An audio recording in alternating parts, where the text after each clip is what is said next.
اڑنے کا مقصد کیا ہے؟ یہ جو بخارات بن کے ہوائیں چلیں گی، آخر ان کی کیا ہے، معاملہ کیا ہے؟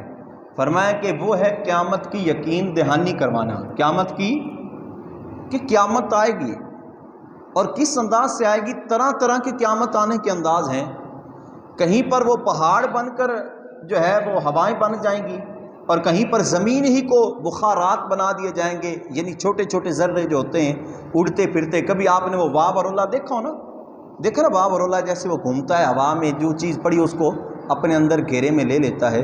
تو فرمایا بروز قیامت ہوا اتنی تیز چلے گی، اتنی تیز چلے گی اور اتنی زوردار ہوگی کہ کوئی وزنی چیز بھی اس میں آ جائے گی تو اس کو بھی وہ گھمائے پھرائے گی، وہ بھی اس ہوا کے ساتھ جیسے ہوا کے ذرے ذرے ایسے بن جائے گی۔ وہ چاہے انسان ہو، چاہے حیوان ہو، چاہے چرند ہوں، نباتات ہوں یا پرندے ہوں، جو کچھ بھی اس کے گھیرے میں آئے گا وہ سارا کا سارا جو ہے اسی کی طرح بن جائے گا۔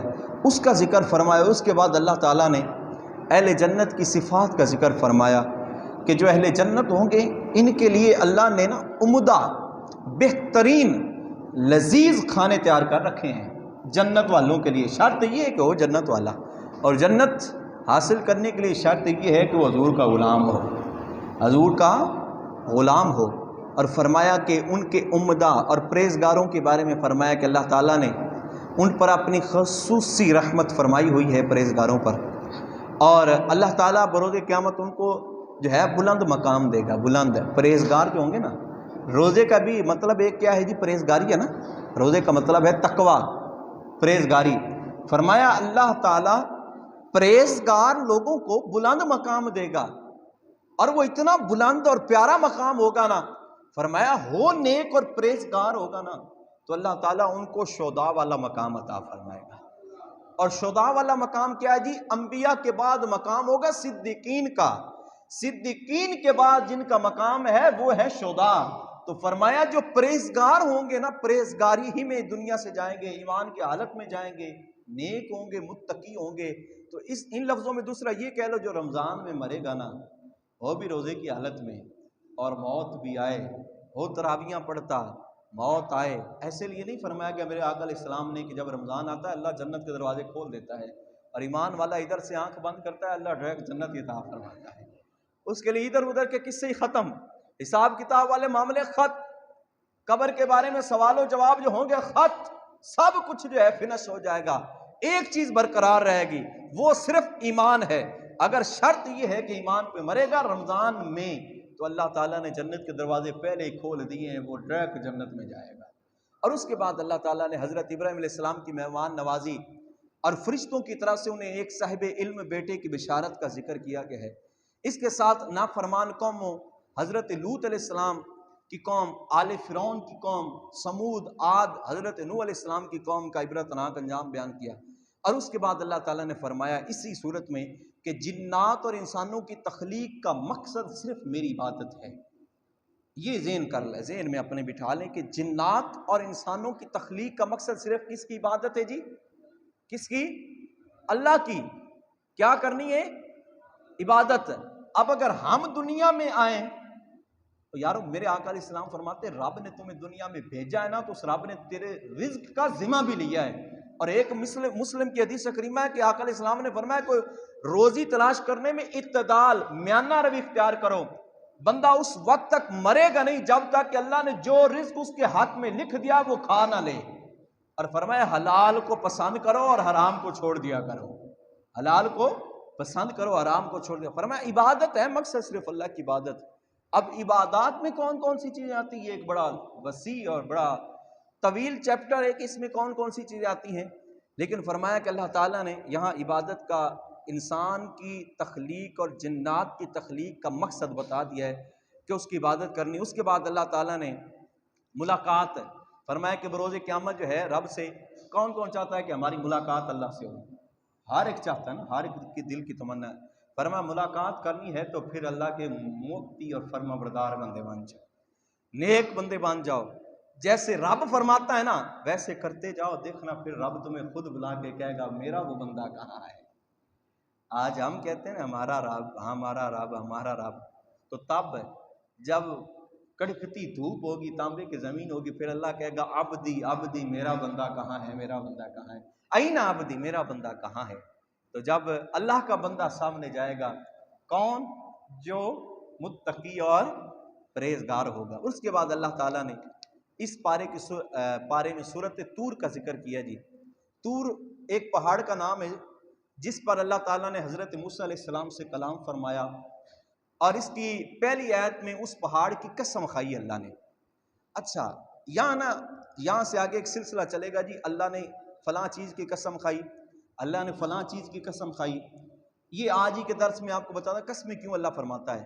یا تو ان قسمیں اس وجہ سے اٹھاتا ہے، یا اس سے کسی چیز کی نا رب کی کسی پیاری چیز کی نسبت ہو جاتی ہے۔ جیسے طور تھا، حضرت موسیٰ اللہ کے نبی تھے اور کلام کرتے تھے اللہ سے کوہ طور پہ جا کے۔ رب سے کلام کرنا کوئی آسان بات ہے؟ رب سے کلام کرنا کوئی جو ہے وہ بالکل معمولی تھوڑی بات ہے کہ بھئی آؤ ہم رب سے کلام کرتے ہیں، ایسا تھوڑا ہی۔ یہ تو صرف آپ امت کے لیے ہے، آقا علیہ السلام کے صدقے سے اللہ نے یہ شرف بخشا اس امت کو کہ جب یہ امت جو ہے نا، وہ تو نبی تھے نا کوئی طور پہ کلام کرنے کے لیے جاتے، لیکن اس امت کو اللہ نے یہ شرف بخشا ہے کہ جب یہ رب سے کلام کرنا چاہے نا تو اللہ کے قرآن کو پڑھ لیا کریں، رب سے کلام ہوتا رہے گا۔ اللہ کے قرآن کو پڑھا کریں، اور کیا ہے، رب سے ہم کلام ہوتے رہیں گے۔ یہ اس امت کو شرف ملا ہے جو حضرت موسیٰ علیہ السلام کو کوہ طور کے لیے ملا تھا کہ کوہ طور پہ جانا ہے۔ اللہ اس کوہ طور کی قسمیں اٹھاتا ہے، تو یاد کرو اگر کوہ طور کی اللہ قسمیں اٹھاتا ہے تو پھر اللہ آپ سے کتنا پیار فرماتا ہوگا، آپ سے کتنا پیار فرماتا ہوگا۔ تو میرے محترم اس کو ذکر فرمایا، اور اس کے بعد اللہ تعالیٰ نے اپنی خاص تجلی کا ذکر فرمایا۔ جب حضرت موسیٰ علیہ السلام پر خاص تجلی فرمائی اور حضرت موسیٰ علیہ السلام کے جتنے بھی قوم تھی، ہواری تھی، وہ سارے کے سارے ختم ہو گئے۔ اس کے بعد پھر حضرت موسیٰ علیہ السلام نے دعا فرمائی اور دوبارہ اللہ نے ان کو زندہ کیا۔ اس کے بعد اسی پارے میں اللہ نے سورۃ نجم کا ذکر کیا جی۔ نجم عربی زبان میں ستاروں کو کہتے ہیں۔ اس سورت کی پہلی آیت میں اللہ نے ستاروں کی قسم فرمائی۔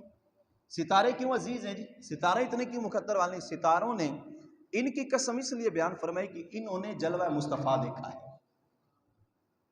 سمجھ نہیں آئی؟ ستاروں کی قسم کیوں فرمائی؟ فرمایا ستاروں کی قسم اس لیے فرمائی ہے کہ ایک وقت تھا جب جبرائیل امین حضور کی بارگاہ میں آئے اور آ کر عرض کرتے ہیں یا رسول اللہ آپ بتائیے آپ کی عمر کتنی ہے، یہ ذرا سنیے گا، اس لیے قسم اٹھائیے۔ فرمایا کہ عمر کتنی ہے؟ آقا علیہ السلام نے فرمایا جبرائیل تو بتا تیری عمر کتنی ہے؟ عرض کی یا رسول اللہ میری عمر تو اتنے سے اتنی ہے کہ جب کچھ بھی نہیں تھا ایک ستارہ نکلتا تھا، میں نے اس کو 70,000 مرتبہ دیکھا ہے، 70,000 مرتبہ دیکھا ہے۔ تو آقا علیہ السلام نے فرمایا جبرائیل پتہ وہ ستارہ کون تھا؟ جبرائیل نے عرض کی یا رسول اللہ یہ نہیں میرے علم میں کون ستارہ تھا۔ آقا علیہ السلام نے فرمایا وہ کوئی اور نہیں تھا، وہ آپ کے سامنے بیٹھا محمد مصطفیٰ ستارہ تھا۔ اور پھر اللہ کیوں نہ قسمیں اٹھایا، والنجم، مجھے ستاروں کی قسم ہے۔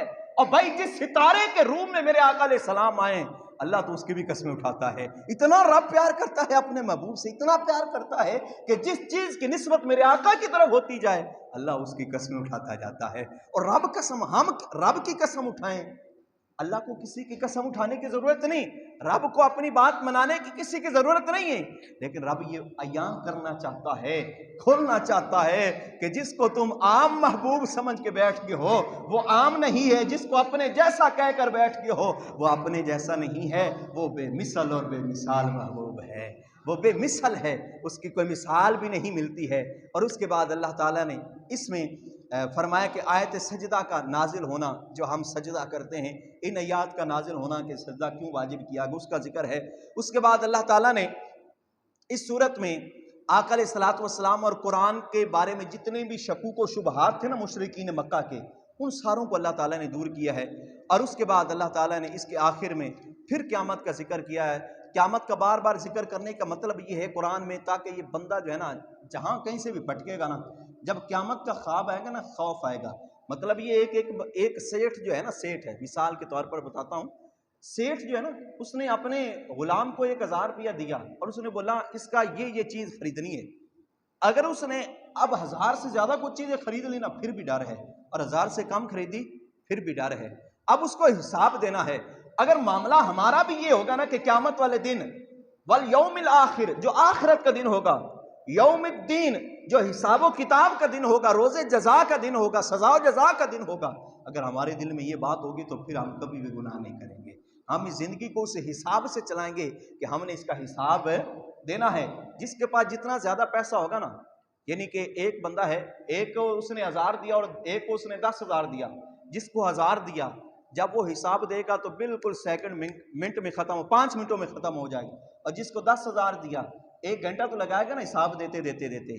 تو فرمایا جس کے پاس رزق کم ہے نا، میرے آقا علیہ السلام نے فرمایا وہ پریشان نہ ہو، قیامت والے دن جب حساب کتاب نامہ مال تولا جا رہا ہوگا نا تو بالکل چٹکی کی مانند، بالکل سیکنڈ کی مانند اپنا حساب دے کر سائیڈ کی طرف ہو جائے گا۔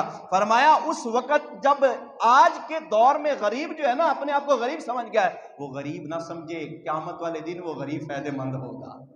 اور جس کو مال دیا ہوگا وہ بتائے گا یا اللہ میں نے یہاں خرچ کرتے تانبے کی زمین 1.25 میل پر سورج اپنی گرمی برسا رہا ہوگا، آخر کار وہ بندہ کہے گا یا اللہ اور کیا، تو جانتا ہے نا بہتر ہے، تو بہتر جانتا ہے، تھک جائے گا یہ باتیں کرتے فرمایا اس کا ذکر ہے۔ اس کے بعد اللہ تعالیٰ نے سورۃ قمر کا ذکر فرمایا۔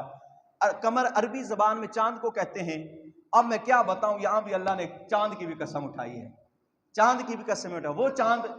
وہ چاند جو میرے آقا کی انگلی پہ کھیلا کرتا تھا، وہ چاند جو میرے آقا کی انگلی پہ کھیلا کرتا تھا، وہ کسی نے کہا نا کہ اے چاند تو آتا ہے عید ہوتی ہے، اے بھی دس کدی تینوں بھی کسے عید کرائی آ، اے چاند تو آتا ہے ہم عید مناتے ہیں، اے بھی دس تینوں بھی کدی کسے عید کرائی آ، تے چاند کہندا ہاں ایک رات ایو جی آئی جدر محبوب مصطفیٰ دی جلوہ گری ہوئی نا، آقا علیہ السلام تشریف لائے، حضور نے اپنے لحد میں اپنے اس جھولے میں بیٹھ کر انگلی ہلائی اور میں بھی جھوم گیا تھا، اور وہ جھومنا میرے لیے عید تھا، میں نے بھی آقا کی عید کی، ٹوٹ کے عید منائی ہے، ٹوٹ کے دل کھول کے، چاند کے اندر دل کھول کے عید منائی۔ اور فرمایا کہ قمر چاند دا ذکر ہے جی، سورۃ قمر ہے، اور آقا علیہ السلام دی انگلی دے اشارے نال جڑا ہے چاند ٹوٹ گیا۔ میرے آلہ فرماتے سورج الٹے پاؤں پلٹے چاند اشارے سے ہو چاک، سورج الٹے پاؤں پلٹے چاند اشارے سے ہو چاک، اندھے نجدی دیکھ لے قدرت رسول اللہ کی، ہم رسول اللہ کے جنت، ہم رسول اللہ کے جنت، سورج الٹے پاؤں پلٹے چاند اشارے سے ہو چاک، اندھے نجدی دیکھ لے قدرت رسول اللہ کی۔ فرمایا اللہ نے سورۃ قمر کا اس میں ذکر کر کے نا محبوب کے اس ادا کو نا واضح کھول دیا کہ میرے محبوب وہ ہے جس کا حکم صرف زمین پر نہیں ہے، میرا محبوب وہ ہے جس کا حکم آسمانوں پر بھی چلتا ہے، میرا محبوب وہ ہے جس کا حکم صرف پتوں یا درختوں پہ نہیں چلتا ہے، جس کے بارے میں حضور فرمایا کہ وہ درخت کھڑا ہو اور آقا فرمایا ادھر آ چل کے میری طرف آ، وہ اپنی جڑوں کے سمیت جو ہے وہ چل کر آئے، تو فرمایا صرف اس درخت پہ نہیں حکم چلتا ہے، میرا محبوب وہ ہے جس کا حکم جو ہے ستاروں پر بھی، چاند پر بھی اور سورج پر بھی چلا کرتا ہے۔ میرے آقا کی شان یہ، اس کا اللہ نے ذکر فرمایا۔ اور اس کے بعد اللہ تعالیٰ نے اس کا سورۃ قمر میں قیامت کو پھر ذکر کیا، اس وجہ سے ذکر کیا کہ آقا علیہ السلام کل کو صداقت دیں گے، اور فرمایا ایک بڑا ذکر، اگر آپ کہتے ہیں تو ایک واقعہ بڑا پیارا ہے سنا دیتا ہوں، تو ٹائم کافی لگے گا لیکن انشاءاللہ کل پہ رکھتے ہیں، ایک بڑا پیارا واقعہ اسی سورت چاند کے حوالے سے۔ تو اس کے بعد اللہ تعالیٰ نے اس پارے میں اگلی سورت جی سورہ رحمان کا ذکر کیا ہے جی، تمہارے میرے دلوں کا چین ہے، الرحمن علم القرآن، سب سے پہلے اللہ نے اپنے محبوب کے علم غیب کو بیان کیا، الرحمن علم القرآن، کہ محبوب وہ ہے جس کو ہم نے قرآن کا بھی علم دیا اور پوری کائنات کا بھی علم دیا، اور قیامت تک سارا کا سارا علم جو ہے وہ ہم نے اپنے محبوب کو دے دیا ہے۔ اس صورت میں علم غیب کا ذکر ہے، اور رحمان کا مطلب یہ ہے رحمت برسانے والا جی، رحمت برسانے والا، اور رب رحمت کسی ایک کی طرف نہیں برساتا ہے، کوئی بھی جھولی پھیلا کے بیٹھ جانا، ہم یہاں مسجد میں بیٹھے ہیں، وہاں کوئی گداگر فقیر جو ہے وہ بھی جھولی پھیلا کے بیٹھ جائے گا نا ایسے، اللہ اس کی طرف بھی اپنی رحمت بھیجے گا، خالی اس کو بھی نہیں اٹھائے گا، لیکن سلیقہ آنا چاہیے، مانگنے کا چج ڈنگ ہونا چاہیے، دل میں نا ایک اللہ کی محبت ہونی چاہیے مانگتے وقت، یہ نہیں ہے کہ مانگتے وقت بھی اکڑ اکڑ کر ایسے یہ مانگنا نہیں ہوتا، یہ عاجزی کے ساتھ سر کو جھکا کے مانگنا اور مانگنا ہوتا ہے، اور اس انداز سے مانگنا اور مانگنا ہوتا ہے، اکڑ کر نہیں، عاجزی کے ساتھ مانگو کہ تو اللہ ضرور عطا فرمائے گا۔ اور اس کے بعد اللہ تعالیٰ سورۃ رحمان میں، یہ وہ واحد سورت ہے جس میں با یک وقت انسان اور جنات دونوں کا ذکر ہے، انسانوں کا بھی ذکر ہے، جنات کا بھی ذکر، اور بار بار اللہ نے مخاطب کیا ہے۔ اس صورت میں ایک اور چیز ہے، اللہ نے فرمایا جو میرے خوف سے ڈر جاتا ہے نا، وَلِمَنْ خَافَ مَقَامَ رَبِّهِ جَنَّتَانِ، جو میرے خوف سے ڈر جاتا ہے میں اس کو 2 جنتیں عطا فرماتا ہوں۔